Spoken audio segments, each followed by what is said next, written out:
ব্যক্তি থেকে পরিবার, সমাজ থেকে রাষ্ট্র, দেশ থেকে বিশ্ব সবকিছু চালিকায় রাজনীতি। তাই রাজনীতির 10 দিক নিয়ে রাজকাহন নিবেদন করছে জি প্রিট ইস্পাত। সাথে আছি আমি তাসনুভা তন্নি।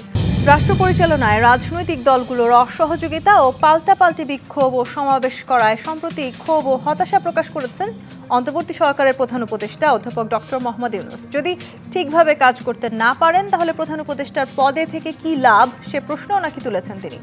এমন পরিস্থিতিতে প্রধান উপদেষ্টার পদত্যাগের গুঞ্জন ছড়িয়ে পড়ে সর্বত্র। এ নিয়ে রাজনৈতিক অঙ্গনে অস্থিরতার মধ্যে গতকাল শনিবার বিএনপি, জামায়াত এবং এনসিপির সঙ্গে আলোচনায় বসেন প্রধান উপদেষ্টা মোহাম্মদ ইউনূস। এই বৈঠকে 3 দলই প্রধান উপদেষ্টাকে পদত্যাগ না করতে অনুরোধ জানানোর পাশাপাশি তার নেতৃত্বেই বাংলাদেশে অবাধ ও নিরপেক্ষ নির্বাচন চাইলেও নির্বাচন সংস্কার ও বিচার নিয়ে দলগুলো তাদের আগের অবস্থানেই তুলে ধরেছেন। বিএনপি বলছে তাদের প্রত্যাশিত সময়ে ডিসেম্বরের মধ্যে যে নির্বাচন হবে সেই প্রতিশ্রুতি তারা প্রধান উপদেষ্টার সঙ্গে বৈঠকে পাননি। অন্যদিকে জামায়াত নির্বাচনের সঙ্গে সংস্কারের পথনকশা চাইলেও কোনো সময়ের কথা বলেনি, তবে তারা আগের মতোই নির্বাচনের আগে সংস্কারের ভাবনা জানিয়ে এসেছে। অন্যদিকে এনসিপি বিচার সংস্কার ও গণপরিষদ নির্বাচনের সঙ্গে জুলাই ঘোষণাপত্রের বিষয়টি প্রধান উপদেষ্টার সঙ্গে বৈঠকে জানিয়ে এসেছে। আর আজ 11 দলের বৈঠক শেষে সিপিবির সাবেক সভাপতি মুজাহিদুল ইসলাম সেলিম বলেছেন, নিরপেক্ষ নির্বাচনের জন্য যতটুকু সংস্কার প্রয়োজন সেটুকু করে নির্বাচন দিতে। ডক্টর ইউনূসের সঙ্গে রাজনৈতিক দলগুলোর এই বৈঠকের মাধ্যমে আপাতত প্রধান উপদেষ্টার পদত্যাগের ভাবনার নিরসন হলেও নির্বাচন ও রোডম্যাপ ইস্যুতে সংকট আরও ঘনীভূত হওয়ার আশঙ্কা করছেন রাজনৈতিক বিশ্লেষকদের অনেকেই। আসলে কি সামনে সংকট আরও ঘনীভূত হতে যাচ্ছে? এসব নিয়ে আলোচনায় আজ রাজখান স্টুডিওতে আছেন বিএনপির সাংগঠনিক সম্পাদক শামা ওবায়েদ, আছেন সাবেক সংসদ সদস্য ও জাতীয় পার্টির অতিরিক্ত মহাসচিব ব্যারিস্টার শামীম হায়দার পাটোয়ারি এবং আছেন বাংলাদেশ বিপ্লবী ওয়ার্কার্স পার্টির সাধারণ সম্পাদক সাইফুল হক।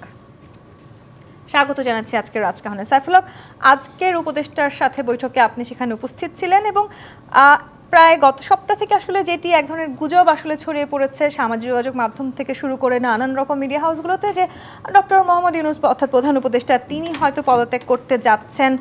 তিনি নিজেও আসলে এক ধরনের মান অভিমানের কথাই বলেছেন, যদি আসলে প্রধান উপদেষ্টার ঠিকভাবে কাজ করতে না পারেন তাহলে সেই পদে থেকে লাভ কি। এখন এই বৈঠকগুলোর পর, রাজনৈতিক দলের সাথে বৈঠকগুলোর পরে তিনি আসলে থাকছেন সেটি অনেকটা নিশ্চিত হওয়া গেলেও যেই বিষয়গুলো নিয়ে রাজনৈতিক দলের সাথে উপদেষ্টা পরিষদের দূরত্ব বাড়ছিল সেই বিষয়গুলো আসলে সমঝোতা হওয়ার কোনো সুযোগ কি আপনারা দেখেছেন? আপনাকে ধন্যবাদ। প্রিয়ভাজন দুই আলোচক, দর্শক শ্রোতা, আপনাদেরকে আমি শুভেচ্ছা জানাই। গতকালকে এবং আজকে তো আমাদের সাথে ওনার 1 ঘন্টার মতন আলোচনা হয়েছে। আলোচনার মধ্য দিয়ে আমার ধারণা যে আমরা সমস্যাগুলো কোথায়, সংকটগুলো কিভাবে তৈরি হচ্ছে এবং সরকারের গত 9-10 মাসে বড় দাগের কোথায় কি আমরা সংকট দেখছি সেটা আমরা উল্লেখ করেছি। কিভাবে এর থেকে বেরিয়ে আসা যেতে পারে আমরা আমাদের দিক থেকে, বিপ্লবী ওয়ার্কার্স পার্টি বা গণতন্ত্র মঞ্চের দিক থেকে এবং আমার সাথে আরও নেতৃবৃন্দরা যারা ছিলেন, আমরা সুনির্দিষ্ট করে কথাগুলো বলবার চেষ্টা করেছি। একটা বলেছি যে আমরা সরকারের পদত্যাগ, সরকার প্রধান বা সরকারের পদত্যাগটা সংকটের সমাধান নয়, বরং সামগ্রিক যে পরিস্থিতিতে সংকটটা নতুনভাবে ঘনীভূত হতে পারে এই অ্যাব্রাপ্টলি তিনি যদি পদত্যাগের করতে চান বা পদত্যাগটা করেন। আমরা বলেছি যে আমরা তার উপরে আস্থাটা রাখতে চাই, কিন্তু সে আস্থাটা যেটা বলেছে, কিন্তু সমস্যা যেটা তৈরি হয়েছে, সরকার তো চরিত্রের দিক থেকে একটা দল নিরপেক্ষ সরকার, কিন্তু সরকার আমাদের মনে হয়েছে যে সরকার গত 9-10 মাসে তার এই নিরপেক্ষ বৈশিষ্ট্য তারা অক্ষুণ্ণ রাখতে পারছেন না। আমরা বলেছি কী জন্য এই সংকটটা তৈরি হচ্ছে, এটা নিশ্চয়ই আপনি এবং আপনার সরকার আপনার উপলব্ধির মধ্যে এটাকে আপনারা নেবেন। 1, 2 হচ্ছে যে প্রধান স্টেক হোল্ডার রাজনৈতিক দলগুলো, দেখা যাচ্ছে রাজনৈতিক দলগুলোর সাথে কাউকে কাছে টানতে যেয়ে বৃহত্তর রাজনৈতিক সমাজ, রাজনৈতিক দলগুলোর সাথে এক ধরনের মুখোমুখি অবস্থানে দাঁড়িয়ে যাচ্ছে। সরকার এক ধরনের প্রতিপক্ষ মনে করছে কিনা রাজনৈতিক দলগুলোকে। আমরা বলেছি যেহেতু প্রধান স্টেক হোল্ডার পলিটিক্যাল পার্টিস, তাদের সাথে সরকারের অর্গানিক এনগেজমেন্টটা বাড়ানো দরকার, বোঝাপড়া, আলাপ আলোচনা বাড়ানো দরকার। আরেকটা কথা আমরা বলেছি, সরকারের মধ্যে গুরুতর সমন্বয়হীনতা, এক এক উপদেষ্টা এক এক বিষয় এক এক রকম কথা বলছেন, মানুষের মধ্যে নানা ধরনের উল্টোপাল্টা বার্তা যাচ্ছে। আর বলেছি যে বাংলাদেশে দেখা যাচ্ছে যে আমরা তো একটা সরকার দেখতে অভ্যস্ত, কিন্তু এখন দেখছি যে আপনার সরকারের মধ্যে অনেকগুলো সরকার প্যারালেলি কাজ করছে কিনা, এরকম একটা পারসেপশন মানুষের নানা অংশের মধ্যে এটা কিন্তু দেখা দিয়েছে। তো সুতরাং আমরা সেটা বলেছি যে আমরা মাঝ নদীতে আমরা মাঝি বদলাতে চাই না, আমরা বলেছি কিন্তু সেই জায়গাগুলো থেকে আপনি এই বিষয়গুলো উপলব্ধির মধ্যে নেওয়া দরকার। এক, রাজনৈতিক দল, অভ্যুত্থানকারী ছাত্র শ্রমিক জনতা, অন্তর্বর্তী সরকার, সশস্ত্র বাহিনীর কথাটা আমরা উল্লেখ করেছি, যাদের শেষ করি বলি যাদের 5ই আগস্টে বড় ভূমিকা ছিল। আমরা বলেছি পুরো ডেমোক্রেটিক ট্রানজিশনটা একটা সম্মিলিত অর্কেস্ট্রার মতন, একটা যৌথ তৎপরতার মতন, খুব প্রজ্ঞা দূরদর্শিতার সাথে এটাকে ঠিক করা দরকার। 3টা গুরুত্বপূর্ণ ইস্যু: বিচারটাকে জোরদার করা, সংস্কারটাকে দৃশ্যমান করা, এবং আগামী 1 মাসের মধ্যে জাতীয় সনদটাকে আমরা স্বাক্ষর করা, এবং খুব দ্রুত সম্ভব যৌক্তিক সময়ের মধ্যে 16 বছর ধরে মানুষ যে নির্বাচন অপেক্ষা করছে সেই নির্বাচনের ব্যবস্থা করা। যে কথাটা সুনির্দিষ্ট বলেছি, 31শে ডিসেম্বরের মধ্যে নির্বাচন নাকি আরও 15 দিন 1 মাস বেশি সময় লাগবে, এটা নির্ভর করে রাজনৈতিক দলগুলোর সাথে সরকারের যদি জীবন্ত যোগাযোগ থাকে, বোঝাপড়া থাকে, তখন যদি 15 দিন 1 মাস বেশি সময় লাগে, এটা নিয়ে কেউ কোনো প্রশ্ন তুলবে না। আপনার কাছে আমি জানতে চাই যে প্রধান উপদেষ্টা পদত্যাগের যে ইস্যুটা ছিল সেটি আসলে আমরা সবাই বুঝতে পারছি, এখন হয়তো সেই ঘটনাটি আর ঘটতে চলছে না, কিন্তু এই বিষয়ে আপনাদের সাথে আজকে কোনো কথা হয়েছে কিনা প্রধান উপদেষ্টার? কোন ব্যাপারে? পদত্যাগের ব্যাপারে? না, আমরা তো বলেছি যে পদত্যাগ না, উনি বলেছেন ওনার তো মন খারাপ ছিল, উনি কিছুটা হতাশ ছিলেন, এবং ওনার কিছুটা ক্ষুব্ধ প্রতিক্রিয়া উনি ব্যক্ত করেছিলেন উপদেষ্টা পরিষদের ভেতরে, এবং সেজন্য উনি সেদিনই 3 দিন আগে তো উনি সেখানে পদত্যাগের উনি চিন্তাও করেছিলেন। উপদেষ্টা পরিষদ বরঞ্চ সময় নিয়েছে, আমরা চিন্তা করি, ভেবে দেখি। পরবর্তীকালে সম্মিলিত চাপে এবং ইতিমধ্যে জনগণের নানা অংশের মধ্যে তো নিশ্চয়ই রেসপন্স ছিল, সেই জায়গা থেকে আমরা আশা করছি। তারপরে গতকাল বিএনপি সহ 3টা দল আলোচনা করেছে, আজকে আমাদের সাথে বিভিন্ন দলগুলোর সাথে ওনার মোটামুটি একটা লম্বা আলোচনা হয়েছে। আমরা আশা করছি এই মুহূর্তে ওনারা চলে যান, পদত্যাগ করেন, এরকম একটা পরিস্থিতির জন্য এখনই আমরা কেউ প্রস্তুত না। বরঞ্চ সংকটটা কিভাবে কাটানো যাবে আমরা 1, 2, 3, 4 করে সেসব ব্যাপারে দৃষ্টি আকর্ষণ করেছি। আর বলেছি নির্বাচন যদি খুব দীর্ঘায়িত হয়, যদি অনেক বেশি প্রলম্বিত হতে থাকে, পরিস্থিতি হয়তো বা আরো খারাপ হয়ে যেতে পারে, সেই আশঙ্কাটা আছে। এই যে রাজনৈতিক দলগুলোর সাথে প্রধান উপদেষ্টা বৈঠক করছেন, সেখানে খুব সুস্পষ্ট হচ্ছে আসলে প্রধান উপদেষ্টা পদত্যাগ কোনো রাজনৈতিক দল এই মুহূর্তে চায় না, এবং সব রাজনৈতিক দলই হয়তো চাইছে তার অধীনে নির্বাচনটি হোক। কিন্তু রাজনৈতিক দলগুলোর যে আলাদা আলাদা করে নিজেদের যে দাবি দাওয়াগুলো ছিল, সেখান থেকে একটি রাজনৈতিক দলকে আমরা এখনো পর্যন্ত সরে আসতে দেখিনি, এনসিপি, বিএনপি কিংবা অন্যান্য যে রাজনৈতিক দল।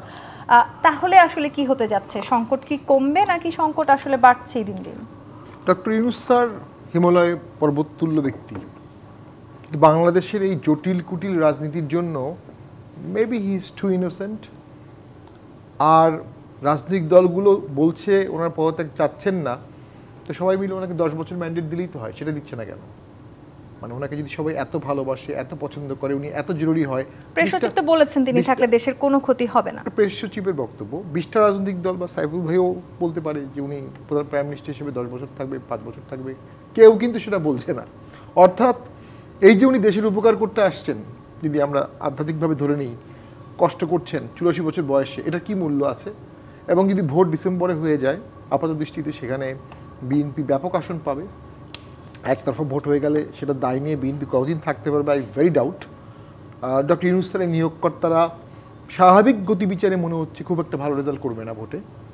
জামাত ইসলামী অনেক আসন পেলেও তাদের 17 বছর যে স্যাক্রিফাইস, ত্যাগ, রক্তদান, যত হত্যাকাণ্ডের শিকার হয়েছে, এটার সাথে কমেন্সুরেট করে তারা কিন্তু আসন পাবে না। সো 6 মাস পরে ভোট হলো, অর্থাৎ 3 মাস পরে ইস্যু তফসিল দিবে, আর 3 থেকে 4 মাস থাকা না থাকায় ডক্টর ইউনূস স্যারের প্রবাদতুল্য ক্যারিয়ারে কি যায় আসে? বরঞ্চ ডিসেম্বরে যদি ভোট হয়, সেই ভোটে ওনাকে থাকতে হয়, ভোটের দিন উনি একতরফা ভোটের দায় নেবে, যেখানে আপাত দৃষ্টিতে এখন পর্যন্ত আওয়ামী লীগ নাই। জি, আবার আমি যদি একটু আপনাকে উল্টো প্রশ্ন করি শামীম হায়দার পাটোয়ারী, এই 3-4 মাস যদি উনি বেশিও থেকে যান, তাহলে যে পরিবর্তনগুলো আপনি বা আপনার রাজনৈতিক দল প্রত্যাশা করছে, 3 মাসে কি সবকিছু পরিবর্তন হবে? আমার পার্সোনাল অপিনিয়ন, 3 মাসে কোনো পরিবর্তন এই সরকার করতে পারবে না, 8 মাসে পারেনি। যেটা 8 মাসে করা যেত, কারণ আমি নিজে এনজিওর সাথে 6 বছর একটানা কাজ করেছি, শতাধিক ইস্যু নিয়ে, শতাধিক এনজিওর সাথে। তাহলে ডিসেম্বরে নির্বাচন হতে দোষ কোথায়? সো সেজন্য বলছি যে আসলে 3 মাস বা 6 মাস বাড়ালেই যে সংস্কারগুলো হবে, এই কাঠামো উনি তৈরি করতে পারেননি। উনি হন্টেড মেমোরি থেকে বেরোতে পারেনি। ওনাকে আওয়ামী লীগ খাঁচায় ভরে রেখেছে, ওনাকে আওয়ামী লীগ ওই সাততলায় উঠিয়েছে, ওনার ব্যাংকে ডিস্টার্ব করেছে, ওনার এমডি সব সরিয়ে ফেলেছে। সেখান থেকে বের হয়ে দেশটাকে যে একমুখী করা, এটা করতে পারেননি। আর কথায় কথায় জনগণ বলছেন, ওনার আমি ব্রিফিংটা দেখলাম, আমি একটু সময় নিচ্ছি, উনি বলেছিলেন 1000 বছরের মধ্যে শ্রেষ্ঠ নির্বাচন উনি করবেন, এই কিছুদিন আগে। আর পদত্যাগের সময় দুটি কথা বললেন। এক হচ্ছে, আমরা পত্রিকায় দেখেছি, ওনাই ওই ছাত্র উপদেষ্টাদেরকে বলেছেন যে তোমরা যা করছো আমি থাকতে পারবো না, আর বলেছেন এই পরিস্থিতিতে ভোট করা সম্ভব না। তাহলে আপনি 1 মাসের মধ্যেই শিফট করলেন। 1 মাস আগে বললেন আপনি শ্রেষ্ঠ নির্বাচন করবেন, আর 1 মাসের মধ্যে পরেই বললেন আপনি ইলেকশন ভালো করতে পারবেন না। এবং পদত্যাগের জন্য অনেকগুলো কারণ থাকতে পারে। পরে যখন পদত্যাগ করলেন না, তখন বিবৃতিটা আমি পড়লাম, চিফ অ্যাডভাইজার চমৎকার অনেক ডিটেলস। কি আশ্চর্য, ওখানে বলা হচ্ছে একটি দেশের ষড়যন্ত্র, আমাকে কাজ করতে দেওয়া হচ্ছে না, আমি জনগণকে বলে দেব। এটা তো ড্রামাটিক মনে হচ্ছে আর কি। আর জনগণ বলতে কোন জনগণ? আপনি তো একটা অংশকে ডাকছেন না আপনার মিটিংয়ে, তো বাকি যারা আছে 50%, 60%, তার মধ্যে থেকে শওকত আদিস সাহেব একজন ব্যবসায়ী, উনি বলছেন 71 সালে যেমন মুক্তিযোদ্ধা মারা হয়েছিল, এখন ব্যবসায়ীদের মারা হচ্ছে, গ্যাস দেওয়া হচ্ছে না, দেশে দুর্ভিক্ষ হবে, উট পাখির মতো উপদেষ্টা বাংলাদেশ সমস্যা দেখছে না। ইনকিলাব মঞ্চ, ওনারই নিয়োগকর্তা, তারা বলছে যে আমাদের সাথে আন্দোলন করা অনেকে, মধুর ক্যান্টিনে বলছে 100 কোটি টাকার মালিক হয়েছে, দুবাইতে মার্কেট কিনেছে, ওরা পালিয়ে যাবে, আমরা কোথায় থাকবো? সালাউদ্দিন সাহেব বিএনপির, উনি বলেছে আমরা চাই না উনি চলে যাক, কিন্তু উনি চলে গেলে বিকল্প দেখবো। যুবদল বলছে উনি চাইলে যেতে পারে। তাসনিম খলিল, তার খুব কাছের লোক, তিনি এক পোস্ট করে বলেছে যে ডেমোক্রেটিক ট্রানজিশন ডক্টর ইউনূস করতে পারলেন না। তার মানে আসলে সংকট রুমিন ফারহানা 2-3 দিন আগে বলেছে যে ডক্টর ইউনূস নাটক করছে। সংকট হলে তো আমি সংকট বলছি না, আমি বলছি ওনার যে সোকল সাপোর্ট বলায় সেখানকারই একটা বিশাল অংশ তার সমালোচনা করছে। শামা ওবায়দ, ডিসেম্বরের মধ্যেই ভোট চান তারেক রহমান, আজকে তিনি এই কথা বলেছেন। এবং প্রধান উপদেষ্টা কিংবা আসলে এই অন্তর্বর্তী সরকারের সাথে যাদের সখ্যতা নিয়ে সবচেয়ে বেশি আলোচনা এনসিপি, সেই এনসিপি নেতারা বলেছেন জুলাই গণ অভ্যুত্থানের পর সব রাজনৈতিক দলেরই অন্তর্বর্তী সরকারকে সমর্থন করবার কথা ছিল, কিন্তু বিএনপি তাদের পুরনো পেশি শক্তি নির্ভর কৌশলে অটল থাকে এবং এটাই এই সংকটের মূল কারণ। আপনারা এখন আসলে কাদের সাথে পেশি শক্তি দেখাচ্ছেন? ধন্যবাদ আপনাকে, আমার সহ আলোচকদেরকেও আমি শুভেচ্ছা জানাই। আপনারা কি দেখছেন বিএনপি পেশি শক্তি দেখাচ্ছে কোথাও? প্রথম কথা এটা। দ্বিতীয় কথা হচ্ছে যে বিএনপি পেশি শক্তি বরঞ্চ গত 17 বছর আপনি শামীম হায়দার পাটোয়ারি সাহেবকে যে প্রশ্নটা করেছেন, প্রশ্নটা ভুল। ওনাদের দল কিছু চায় না। ওনাদের দল কিছু চাইলে ওনারা যে আওয়ামী লীগের আমলে আওয়ামী লীগের সাথে ক্ষমতা ভাগাভাগি করে থেকেছিল, তখনই প্রতিবাদ করত। তাহলে দেশটাই অবস্থায় আসে না। উনি যে এত উদাহরণ দিলেন, এত উদাহরণেরও এগুলো কোনো কিছু দরকার ছিল না। জাতীয় party, I am sorry to say, but যেহেতু শামীম হায়দার পাটোয়ারি সাহেব আজকে এখানে আছে, জাতীয় party is one of the main culprit. এই যে আজকে যে আমরা গণতন্ত্রহীনতায় ভুগছি, দে আর ওয়ান অফ দ্য কালপ্রিট। কারণ তারা শেখ হাসিনাকে সহযোগিতা করেছে, আওয়ামী লীগের ক্ষমতার ভাগাভাগিতে তারাও একটা অংশ ছিল, 18 নির্বাচনে তারাও ওই নিশিরাতের নির্বাচনে তারাও একটা পার্ট ছিল। সো তারা কি চায় না চায় ইটস এ মেটেরিয়াল। আরেকটা কথা হচ্ছে, একটা অংশকে ডাকছেন না উনি বললেন, কেন ডাকবে ওনাদেরকে? প্রথম কথা, যারা গণতন্ত্র ধ্বংসের জন্য দায়ী তাদেরকে ডাকার তো প্রশ্নই ওঠে না। জাতীয় পার্টিকে যে নিষিদ্ধ করার দাবি উঠতেছে না, এটাই তো অনেক বেশি। আজকে আওয়ামী লীগকে নিষিদ্ধ করা হয়েছে, বাট এটা যদিও BNP as a political party, আমরা বহুদলীয় গণতন্ত্রে বিশ্বাস করি, আমরা কোনো দলের এই ব্যান্ড করাটা আমরা একমত কখনোই ছিলাম না। আমরা সবসময় বলেছি জনগণ, যদি জনগণের এটা অধিকার যে কোন দল বাংলাদেশে রাজনীতি করবে বা ভোট করবে বা সরকারে যাবে, এটা জনগণ ডিসাইড করবে। তো জনগণ ডিসাইড করেছে, এটা আওয়ামী লীগ ব্যান্ড হয়েছে। এখন আপনি আসেন আজকে যেটা নিয়ে আলোচনা হচ্ছে, যে ডক্টর ইউনূসের পদত্যাগের রিউমার, উনি পদত্যাগ করতে চাচ্ছেন। প্রথম কথা হচ্ছে doctor Yunus as a person, উনি এক ব্যক্তি হিসেবে টোটালি একটা ভিন্ন জগৎ থেকে এসছেন। উনি রাজনৈতিক জগতের লোক না, উনি দেশ চালানোর মতো অভিজ্ঞতা ওনার নেই। উনি অনেক অভিজ্ঞতা ওনার আছে, বাট এই অভিজ্ঞতাটা ওনার নাই। কারণ বাংলাদেশের মতো একটা ক্রিটিক্যাল দেশে যেখানে অনেক মত, অনেক দল, সেখানে সব দলকে সাথে নিয়ে যে আমরা যখন বারবার বলি পলিটিক্যাল কনসেনসাস, রাজনৈতিক ঐক্য এনে একটা জায়গায় নিয়ে এসে একটা সুষ্ঠু ভোট করা একটা কঠিন ব্যাপার। তো এর মধ্যে ওনাকে, এবং আমি এটাও দ্বিমত করি ওনার সাথে, শামীম হায়দার পাটোয়ারি বলছে 84 বছর বয়সে ওনাকে দায়িত্ব দিয়েছে, তার কি মূল্য আছে? অবশ্যই মূল্য আছে। ওনার 84 বছর বয়স হোক আর 94 বছর বয়স হোক, উনি যখন দায়িত্ব নিয়েছে that was a critical time. তখন হাসিনা পালিয়ে গেছে, তখন হাসিনার লোকজনকে রেখে, ইভেন জাতীয় পার্টির লোকজনকে রেখেও সে পালিয়ে গেছে, কারণ হাসিনার জাতীয় পার্টি হাসিনাও চালাইতো। হ্যাঁ, তো এখন সেই ক্ষেত্রে এখন পালিয়ে যাওয়ার পরে দেয়ার ওয়াজ এ ভ্যাকিউম। তো তখন ছাত্র জনতা সবাই, সব বিএনপি সহ সব রাজনৈতিক দল কিন্তু ডক্টর ইউনূসকে আস্থা রেখেছে, ডক্টর ইউনূসকে সিলেক্ট করেছে, ডক্টর ইউনূস সে দায়িত্ব নিয়েছে। এখন আপনি আপনার বক্তব্যের প্রথমেই ভারপ্রাপ্ত চেয়ারম্যান হিসেবে বক্তব্যের কথা উল্লেখ করেছেন। আমি আবারও ওই কথাটাই রিপিট করতে চাই, কে কি বললো না বললো ইট ডাজন্ট রিয়েলি ম্যাটার। উনি আজকেও কিন্তু খুবই দৃঢ়তার সাথে বলেছেন যে অন্তর্বর্তীকালীন সরকারের অধীনেই একটি সুষ্ঠু নির্বাচন হবে। কিন্তু আপনারা তো বারবার ডিসেম্বর নাগাদ নির্বাচন চাইছেন, প্রেস সচিব বলেছেন আগামী বছরের জুনের পর একদিনও থাকবেন না ডক্টর মোহাম্মদ ইউনূস। হ্যাঁ, সে এখন উনি কিন্তু সবার কথা, ওই যে আজ সাইফুল ভাইরা আজকে গেছে, গতকালকে বিএনপি জামাতের সাথে মিটিং হয়েছে, আমরা যেটা শুনেছি যে প্রধান উপদেষ্টা সবার কথা মনোযোগ দিয়ে শুনেছেন, অনেক কিছুতে একমত হয়েছেন বা ওনার বক্তব্য উনি পেশ করেছেন। এবং বিএনপি যখন মিটিংয়ে ছিল তখন সংস্কার কমিশনের আলী রিয়াদ সাহেব সেখানে উপস্থিত ছিলেন, সংস্কার নিয়েও কথা হয়েছে। তো এখানে আমি মনে করি সমস্যাটা আমরা যারা স্টেক হোল্ডার আছে বাংলাদেশের রাজনৈতিক দল গুলো, অন্তর্বর্তীকালীন সরকার, জনগণ সবাই যদি এক জায়গায় এসে, বিশেষ করে পলিটিক্যাল পার্টিগুলা, সিভিল সোসাইটি যারা আছে, তারা যদি এক জায়গায় এসে আলোচনা টেবিলে বসে, এই ডিসেম্বর জুন এই সমস্যার সমাধান হওয়াটা খুব একটা কঠিন কাজ না আমি মনে করি। কিন্তু সেই ক্ষেত্রে সদিচ্ছাটা থাকতে হবে। আপনি 15টা কমিশন করতে পারেন, সংস্কার তো এই যে সাইফুল ভাই এখানে উপস্থিত আছে, ওনারাও এই সংস্কার আমাদের যে 31 দফা আমরা দিয়েছি, সেই 31 দফা বাস্তবায়নে ওনারাও জড়িত ছিলেন। সেই 31 দফা সেই সংস্কার তো আমরা দিয়েছি সে আরো 3 বছর আগে, যখন হাসিনা ছিল, যখন আমরা রাতে বাসায় থাকতে পারি না, যখন পালায় বেড়াইতেছি, শামীম হায়দার পাটোয়ারি সাহেবরা ধুমায় তথাকথিত সংসদে বসতেছে আর আমরা পালায় বেড়াইতেছি, তখন আমরা সংস্কার দিয়েছি, কারণ আমরা জানি যে এই ফ্যাসিবাদ আর ফেরত আনা যাবে না। যখন এই ফ্যাসিবাদ বিদায় হবে তখন এই ধরনের হাসিনা মার্কা সরকার যেন ফেরত না আসে, সেই কারণে কিন্তু আমাদের 31 দফা দেওয়া। সেই 31 দফা দিয়েছি আমরা সংস্কার চাই, আমরা বিচার চাই। কিন্তু সেই সংস্কার আসলে একটি দীর্ঘমেয়াদী প্রক্রিয়া, সেই জায়গাটিতেও আমি আসবো, সেটি নিয়ে আসলে নানান আলোচনা সমালোচনা আছে। কিন্তু আমার কথা হলো যে কেউ ওনার রেজিগনেশন চায় না, সেই জায়গাটিতে সবাই একমত, সব রাজনৈতিক দল একমত, এবং ওনাকে শক্ত হাতে ধরে উপদেষ্টারা যারা কাজ পারছে না তাদেরকে রিপ্লেস করতে হবে। আমি আবার ব্যারিস্টার শামীম হায়দার পাটোয়ারি, ক্ষমতার ভাগাভাগিতে আপনারাও অংশ নিয়েছেন, এখন আসলে আপনারাও একটি মূল কারণ কিনা এই যে অনৈক্য বাড়ছে কিংবা যে সংকটগুলো আসলে ঘনীভূত হচ্ছে, সেই জায়গাটিতে আমি প্রশ্ন রেখে বিরতিতে যেতে চাই। জি25 প্রাথমিক রাজকাহন থেকে বিরতি নিয়ে ফিরছি, সাথেই থাকুন।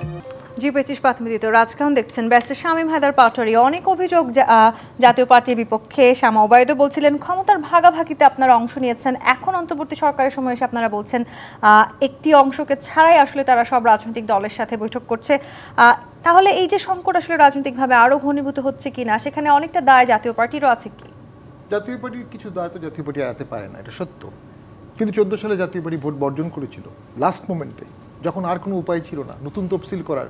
লাস্ট মোমেন্টে এরশাদ স্যার 270 জনের নমিনেশন উইড্রো করেছিল, সেই ভোটটা হয়ে গেল, সেই সরকার গঠন হয়ে গেল, সেই সরকার 5 বছর থাকলো, বিএনপি চেয়ে দেখলো, দেশের রাজনৈতিক গতিপথ চেঞ্জ হয়ে গেল ন্যাচারালি।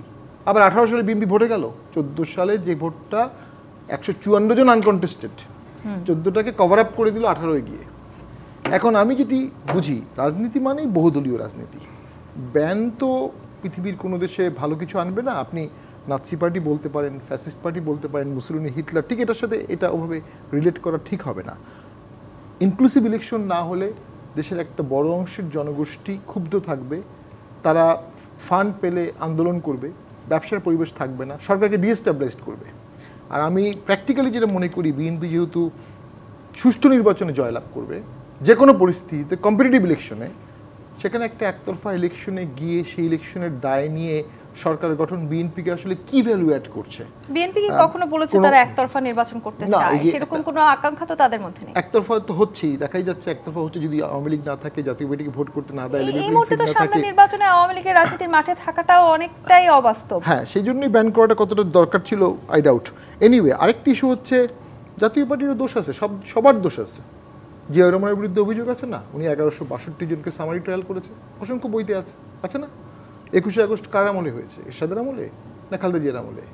21শে আগস্টের পরে জজ বিএন নাটক কার আমলে হয়েছে? আর সংবিধানের 2 বছর বয়স বাড়িয়ে নিজের পছন্দের বিচারপতিকে দিয়ে কেয়ারটেকার গভর্নমেন্ট KM হাসানকে করার যে প্রক্রিয়া, কার আমলে? তো যে চেষ্টা 14 সালে আওয়ামী লীগ করেছে, একই চেষ্টা 2006 সালে বিএনপি করেছে। আওয়ামী লীগ তাদের মতো করে সফল হয়েছে, বিএনপি ব্যর্থ হয়েছে। এখন আওয়ামী লীগ সফল হয়ে 24 সালে গিয়ে কি সাফার করলো এটা আমরা দেখলাম। এখন একতরফা একটা ইলেকশন যদি হয়ে যায়, সেটার পরে 10 বছর পরে বিএনপিও সেম সাফার করবে। এটা ইতিহাসের অঙ্ক, অ্যারিস্টটলের থিওরি। 300 রাষ্ট্রের উপর উনি করে দেখেছেন, অলিগার্কি মোবোক্রেসি ঘুরবে, এই ঘোড়াটা চলতে থাকবে। তো সেখান থেকে তো কাউকে না কাউকে লিড নিতে হবে। আমরা ভেবেছিলাম ডক্টর ইউনূস স্যার এই লিডটা নেবে, এবং বুকে পাথর দিয়ে হলেও উনি একটা শুদ্ধ আওয়ামী লীগ এবং অন্যান্য শুদ্ধ দল সবাইকে নিয়ে উনি ভোট করবেন। যদি ইউনূস স্যার যখন করলেন না, তখন স্বাভাবিকভাবে আমাদের ধারণা ছিল বড় দল হিসাবে বিএনপি এই দায়িত্বটা নেবে, যেহেতু সর্ববৃহৎ জনপ্রিয় দল অ্যাট দ্য মোমেন্ট এবং আন্দোলন দল, আগের রিজনকে তাড়িয়েছে বিএনপি, অনেকেও ছিল। আর তারা একটা ইনক্লুসিভ পলিটিক্স দেশে করতে পারত। যদি ইনক্লুসিভ পলিটিক্স দেশে না করে, তাহলে দেশে অবশ্যই হানাহানি, মারামারি বাড়তেই থাকবে। ডক্টর ইউনূস স্যারের পদত্যাগটা যদি একটা ম্যাটিকুলাস, পদত্যাগের নাটকটা বা পদত্যাগের আকাঙ্ক্ষা যদি একটা ম্যাটিকুলাস প্ল্যানের পার্ট হয়ে থাকে, তাহলে সামনে আমি অনেক অনিশ্চয়তা দেখতে পাচ্ছি। আমি শেষ করে দিচ্ছি। আর যদি এটা উনি আবেগ থেকেই বলে থাকেন, সে আবেগের পিছনে নিশ্চয়ই চারদিকের অনেক কারণ ছিল। তার একটা কারণ হচ্ছে 2 দিন আগেই সেনাপ্রধান বলেছে ডিসেম্বরের মধ্যেই ভোট হওয়া বাঞ্ছনীয়। অর্থাৎ আফটার আওয়ামী লীগ বর্তমান সরকার লজিক্যালি, আমরা যদি ক্ষমতায় থাকার এক্সটেনশনের ফর্মুলাকে দেখি, এই সরকার বিএনপিকে খাঁচায় বন্ধ করার চেষ্টা করবে। জি, আবার অনেক রকমের অভিযোগ আছে। এই অভিযোগের সেনাপ্রধানকেও খাঁচায় বন্দী করার চেষ্টা করবে এবং চাবিটা হাতে রাখার চেষ্টা করবে, যদি যথাসময় ইলেকশন না হয়। এই মুহূর্তে অন্তর্বর্তী সরকারের সাথে রাজনৈতিক দলগুলো এক ধরনের ঠান্ডা যুদ্ধ হিসেবে অনেকে উপস্থাপন করছেন। এই ঠান্ডা যুদ্ধ আসলে ইউনূসের নেতৃত্বকে হুমকির মুখে ফেলছে কিনা সেটি নিয়েও প্রশ্ন আছে। আবার যে অভিযোগ কিংবা শঙ্কার কথা শামীম হায়দার পাটোয়ারী বললেন, বিএনপি আওয়ামী লীগ একই চেষ্টা করেছে অতীতে, এখন যদি একটি নির্বাচন দ্রুততার সাথে হয়, একতরফা হবে সেই নির্বাচন এবং বিএনপি আবারও সেই একই কাজ করবে অতীতের মতো। না, অবশ্যই না। আমাদের সংস্কার যে আমরা দিয়েছি সেটা প্রমাণ করে যে, আমাদের 31 দফা প্রমাণ করে যে আমরা কখনোই উনি যেটা দাবি করলেন সেটা সেই দাবি ওনার দাবি, সেইটার সাথে আমি বা জনগণ একমত হবে এমন কোনো কথা নাই। বিএনপি সবসময় গণতন্ত্রের পক্ষে কথা বলেছে, গণতন্ত্রের জন্য সংগ্রাম করেছে, এবং যখন জামাত আর আওয়ামী লীগ রাস্তায় ছিল তত্ত্বাবধায়কের জন্য, তখন দেশের স্বার্থে কিন্তু দেশনেত্রী এবং খালেদা জিয়া সেই দাবি মেনে তত্ত্বাবধায়ক সরকার করে কনস্টিটিউশনে অ্যামেন্ড করে তারপরে আবার সেই ইলেকশন হয়েছে। তো সুতরাং বিএনপি কিন্তু 15 বছরে একবারও বলে নাই যে আমরা ক্ষমতায় যেতে চাই, বিএনপি ক্ষমতায় যেতে। বিএনপি নির্বাচন ব্যবস্থাটাকে ঠিক করতে চায়, বিএনপি গণতন্ত্রের পথে দেশকে ফিরিয়ে আনতে চায়, তারপরে জনগণ যাকে ভোট দিবে সে আসুক। নিশ্চয়ই, কিন্তু এখন আসলে যে রাজনৈতিক পরিস্থিতিতে আমরা দাঁড়িয়ে আছি, বিএনপি অনেকটা ক্ষমতার কাছাকাছি চলে গেছে, সেটি তারা বুঝতে পারছে এবং এই কারণে তারা খুব দ্রুত নির্বাচন চাইছে। নির্বাচন দেরিতে হলে আপনারা ক্ষমতা থেকে দূরে চলে যাবেন সেই শঙ্কা। শুনুন, বিএনপি ক্ষমতার কাছাকাছি চলে গেছে বা যায় নাই এই কারণে বিএনপি নির্বাচন চাচ্ছে তা কিন্তু না। নির্বাচন যদি না হয়, আপনার এই যে আজকেও মিনিমাম 10টা জায়গায় 10 গ্রুপ নেমেছে বিভিন্ন দাবিতে। আমার কথা হলো যে এখানে আমার কথা হচ্ছে যে আওয়ামী লীগ নিষিদ্ধ হয়েছে, আওয়ামী লীগের হাসিনা যাদেরকে রেখে পালিয়ে গেছে তারা তো এখনো দেশে অবস্থান করছে। প্রত্যেকটা মন্ত্রণালয় এখনো ফ্যাসিবাদের দোসররা রয়ে গেছে। তাদেরকে শুধু এই যে ব্যান্ড করার দাবি উঠেছে, কেন মন্ত্রণালয়গুলোতে যে আওয়ামী লীগের লোকজনগুলা যারা দুর্নীতির সাথে জড়িত ছিল, যারা গুম খুনের সাথে জড়িত ছিল, যারা অত্যাচারের সাথে জড়িত ছিল, তারা যে এখনো চাকরিতে বহাল আছে, সেগুলা ডক্টর ইউনূসকে দেখতে হবে, এদেরকে বাদ দিতে হবে। হ্যাঁ, এগুলো সংস্কার করতে হবে। না না, এগুলো সংস্কার করতে কত টাইম লাগে? 1 বছর লাগে? I don't think so.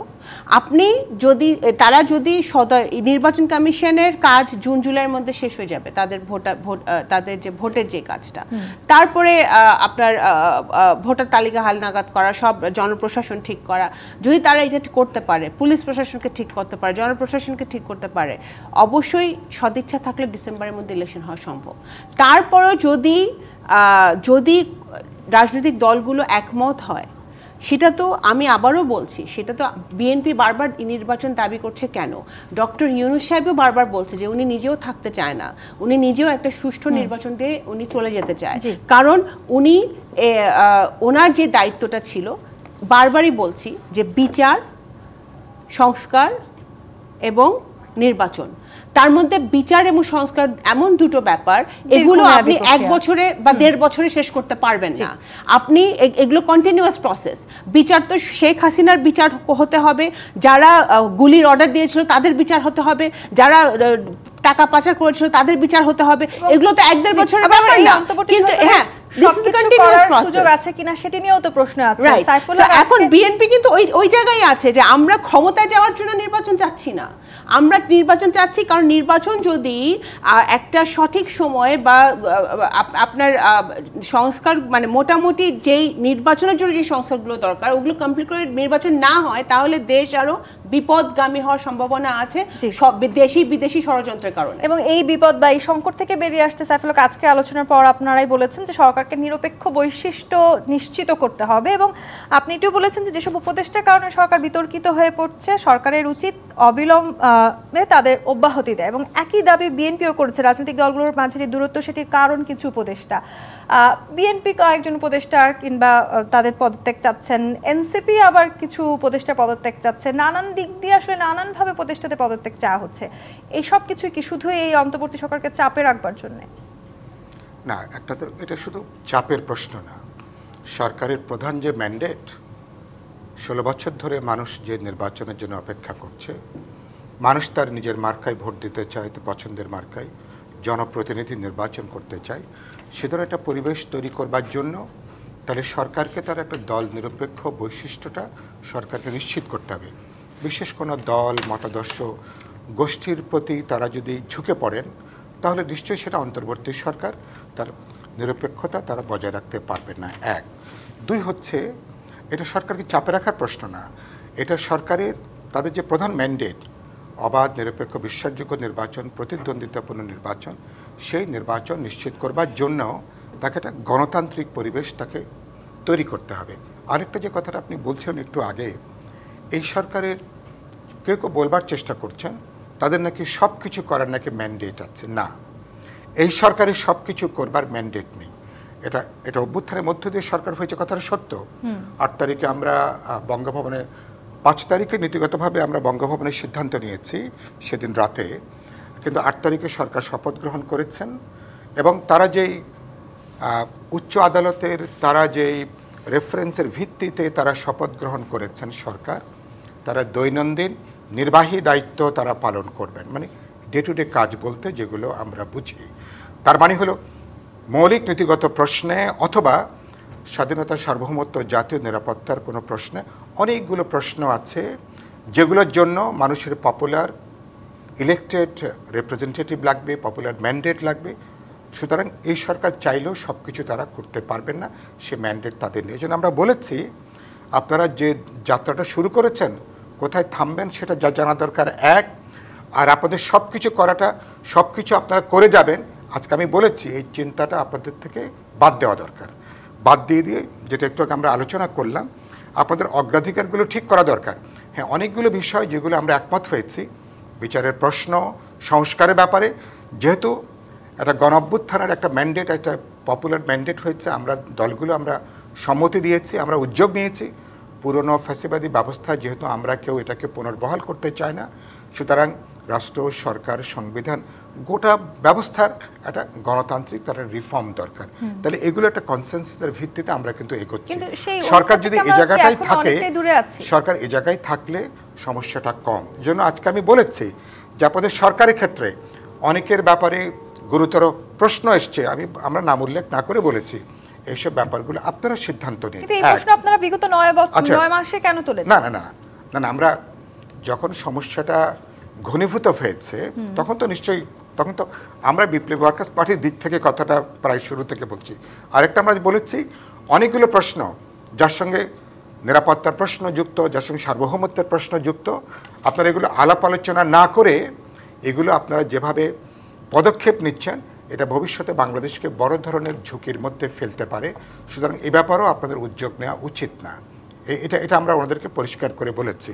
আর যে কথাটা বারবার করে আমরা কথাটা বলবার চেষ্টা করেছি, আপনাদের মধ্যে আমরা দেখছি যে মানে আপনারা এমন সমস্ত এজেন্ডা নিয়ে আপনারা এখন হাজির হয়েছেন যে আমাদের অভ্যুত্থানের মধ্যে যে ঐক্যটা ছিল, আপনাদের কাজের জন্য আমাদের মধ্যে আরো বিভক্তি বাড়ছে, বিভাজন বাড়ছে, বিদ্বেষটা বাড়ছে। তাহলে কি আসলে যে ন্যূনতম রাজনৈতিক সংস্কৃতির জায়গাটাও থাকছে না। এমনকি ধরুন যে সশস্ত্র বাহিনী আমাদের অভ্যুত্থানের পেছনে যাদের একটা অসাধারণ গুরুত্বপূর্ণ ভূমিকা, সে বাহিনীর সাথে সরকারের কেন টানাপোড়েনের সম্পর্ক থাকবে?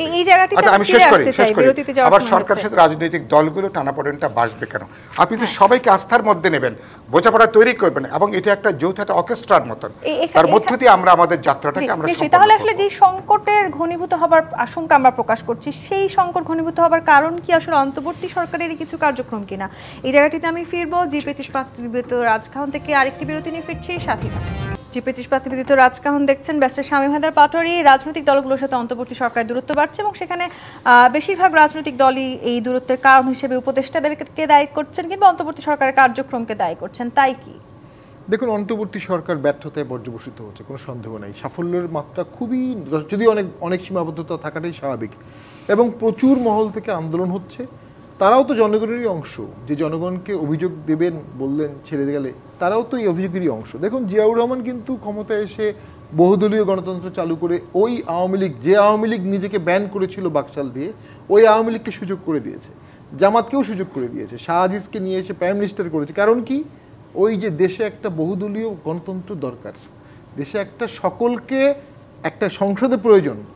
সংসদে যদি সকল দলকে আনা না যায় তাহলে কি হয়, এটা আমরা এই 10 বছর দেখেছি। আমরা আর এরকম 10 বছর চাই না। কেউ যদি জোর করে করতে চায়, এটা টেকসই মডেল হবে না। ডক্টর ইউনূস স্যারের ভোটের সময় ক্ষমতায়, মানে চিফ অ্যাডভাইজার হিসেবে উনি থাকতে চাবেন কি না আমি জানি না, কারণ ভোটের সময় ন্যাচারালি ভোটটা শান্তিপূর্ণ না হওয়ার সম্ভাবনা ব্যাপক। আর যদি ধরে নিই শান্তিপূর্ণ হয়েও থাকে, তারপরে ভোটটা একতরফা হবে। পৃথিবীর অনেক দেশ এই ভোটকে মেনে নেবে না।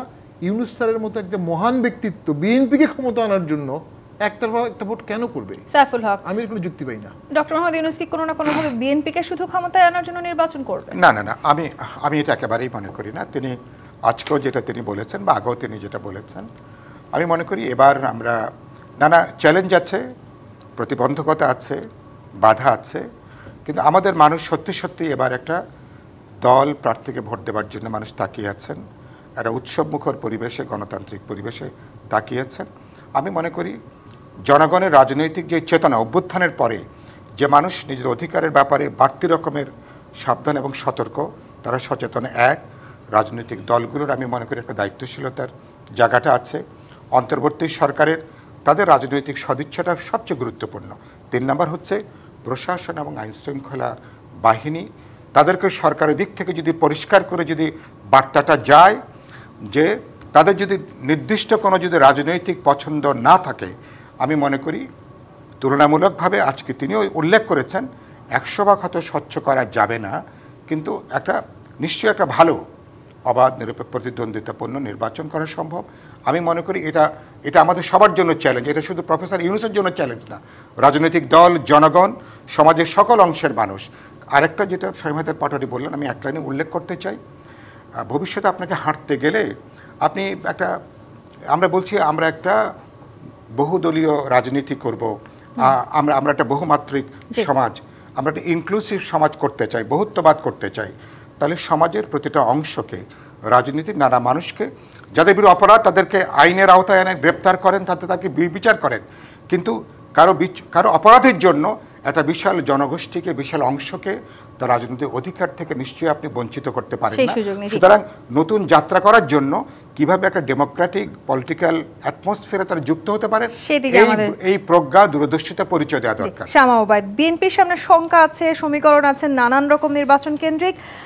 এই মুহূর্তে আসলে যে সংকটের কথা আমরা বলছি, কিংবা এই রাজনৈতিক আলোচনায় সবাই যে জায়গাটিতে অনড় রয়েছে, সেই জায়গাটিতে এনসিপির সাথে সবচাইতে বেশি মত পার্থক্য সৃষ্টি হয়েছে বিএনপির। এই অনড় অবস্থান থেকে এই দুটো রাজনৈতিক দলের সরে আসার কোনো সম্ভাবনা সামনে আমরা দেখতে পাবো কিনা? মত পার্থক্য থাকতেই পারে, কিন্তু সবচেয়ে বড় ব্যাপার হচ্ছে যে এটা অন্তর্বর্তীকালীন সরকারকে প্রমাণ করতে হবে যে তারা এনসিপিকে ফেভার করছে না, বা এনসিপি এই অন্তর্বর্তীকালীন সরকারের এক্সটেনশন না। সেটা অন্তর্বর্তীকালীন সরকার এবং এনসিপির দায়িত্ব সেটাকে প্রুফ করা। এবং আমি আপনাকে বলি যেহেতু আপনি টাইম কম, এই যে দেখেন এই গত 3 দিনে এই যে রিউমারটা যে ছড়ালো যে প্রধান উপদেষ্টা করতে চায়, রিজাইন করতে চাচ্ছে, সেটা কিন্তু আমরা শুনলাম এনসিপির নেতার মুখ দিয়ে। ঠিক আছে, সেটা তো উনার ক্ষোভ, উনি ফ্রাস্ট্রেটেড, ওনার ক্ষোভ আছে, উনি রিজাইন করতে চান, সেটা তো ওনার প্রেস সচিব বা ওনার কোনো অফিসিয়াল কাউকে দিয়েও উনি এটা প্রচার করতে পারতো বা এটা বলা যেত। কিন্তু এনসিপির নেতা কেন দেখা করতে গেল সেদিন, এটা আমি জানি না। কে কাকে দাওয়াত দিচ্ছে এটা আমি জানি না, এটা জনগণ জানে না, আমি বলতে পারি না। এখন সেটা ওনার মাধ্যমে, কিন্তু এনসিপির নেতার মাধ্যমে জনগণ জানলো যে একটা রিউমার, যে উনি ক্ষোভ প্রকাশ করেছে। তো সেটাতে এখানে কিছু সন্দেহের তৈরি হয়, এখানে কিছু ধোঁয়াশার তৈরি হয়। সেই ধোঁয়াশাটা এনসিপির এবং অন্তর্বর্তীকালীন সরকারকে ক্লিয়ার করতে হবে। এবং বিএনপি স্ট্যান্ডটা খুবই ক্লিয়ার, বিএনপি পিছনে ফিরে তাকাতে চায় না, নতুন বাংলাদেশের দিকে এগোতে চায়। মানে মানুষের মনোজগতের, ভোটারদের মনোজগতের পরিবর্তন হয়েছে, নতুন প্রজন্মের মনোজগতের পরিবর্তন হয়েছে। এই পরিবর্তনকে আমলে রেখে আমরা শুধু এই অন্তর্বর্তীকালীন সরকারকে আরও শক্ত হাতে হাল ধরে, ওনাদের একটাই সবচেয়ে বড় সাফল্য হবে, যেই গণতন্ত্রহীনতা, যেই শামীম হায়দার পাটোয়ারি বললো না 10 বছর আমরা দেখতে চাই না, এই 10 বছরে তো ওনারাও বাগবাটোয়ারা খাইছে, হালুয়া রুটি খাইছে। এই যদি এই গণতন্ত্রহীনতা থেকে আমরা বেরিয়ে আসতে চাই, এই ফ্যাসিবাদ থেকে আমরা বেরিয়ে আসতে চাই, আমরা আর একজনের হাতে সকল ক্ষমতা দেখতে চাই না, আমরা ফ্র্যাঙ্কেনস্টাইন দেখতে চাই না, তাহলে আমাদের অবশ্যই একটা সবচেয়ে বড় সাফল্য ডক্টর ইউনূসকে সারা জীবন বাংলাদেশের মানুষ মনে রাখবে, নতুন প্রজন্ম রাখবে, যদি উনি এদেশকে আবার গণতন্ত্রের পথে ফিরিয়ে আনতে পারে, মানুষকে ভোটের অধিকার। ধন্যবাদ শামা ওবায়দ, ব্যারিস্টার শামীম হায়দার পাটোয়ারি এবং সাদফুল হক আজকে আমাদেরকে সময় দেওয়ার জন্য। দর্শক, আজকের মতো বিদায় নিচ্ছি জি25 নিবেদিত রাজকাহন থেকে। ফিরবো আগামীকাল রাত 10টায় নতুন রাজকাহন নিয়ে। ডিবিসির সঙ্গেই থাকুন।